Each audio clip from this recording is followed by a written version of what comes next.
Hey guys, welcome back to my channel. അപ്പോൾ കഴിഞ്ഞ കുറച്ച് ദിവസങ്ങളായിട്ട് എന്നോട് ഓരോരുത്തരായിട്ട് ചോദിക്കുന്നതാണ് കേട്ടോ കമൻറ്റ് ബോക്സിൽ, എന്തുകൊണ്ടാണ് ഐബ്രോസ് ഫില്ല് ചെയ്യാൻ നേരത്ത് ഈ ഒരു കട്ട് ഇങ്ങനെ ലീവ് ചെയ്യുന്നത്, ഇതൊന്ന് ഫില്ല് ചെയ്തുകൂടെയെന്ന്. അപ്പോൾ ഞാൻ സത്യം പറഞ്ഞാൽ ഇതുവരെ അത് ഫില്ല് ചെയ്യാൻ ശ്രമിച്ചിട്ടില്ല. കാരണം നിങ്ങൾക്ക് ഈ വീഡിയോയിൽ കൂടെ കാണാൻ പറ്റുന്നുണ്ടോ എന്ന് എനിക്കറിയില്ല. അത് നോക്കിക്കോ, ഇത് ഇച്ചിരി താന്നിട്ടുള്ളൊരു മുറിവാണ്, കുറച്ച് ഡീപ്പായിട്ടുള്ളൊരു കട്ടായിരുന്നു. അപ്പോൾ അതുകൊണ്ട് തന്നെ അത് ഫില്ല് ചെയ്ത് കഴിഞ്ഞ് കഴിഞ്ഞാൽ ശരിക്കും ഈ കിണറ്റിലേക്ക് മണ്ണ് വരെ ഇടൂലേ, അതേ കണക്കിരിക്കുന്നതാണ് എനിക്ക് തോന്നുന്നത്. ഇവ ഞാൻ ഇന്നതൊന്ന് നോക്കി നോക്കട്ടെ കേട്ടോ.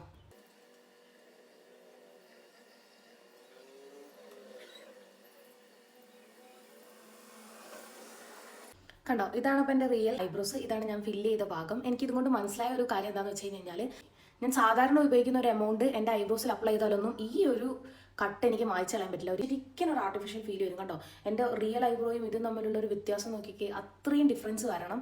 അപ്പോൾ എനിക്ക് പേഴ്സണലി ഇത് താല്പര്യമില്ല കേട്ടോ, അതുകൊണ്ടാണ് ഞാനത് ഫില്ല് ചെയ്യാത്തത്. പക്ഷേ നിങ്ങൾക്ക് വേണമെങ്കിൽ ഫില്ല് ചെയ്യാവുന്നതുള്ളൂ. ഇത് ഹൈഡ് ചെയ്യാനൊക്കെ പറ്റും ഒരു പരിധി വരെ, എന്നാലും ചെറുതായിട്ട് കാണുന്നുണ്ട്.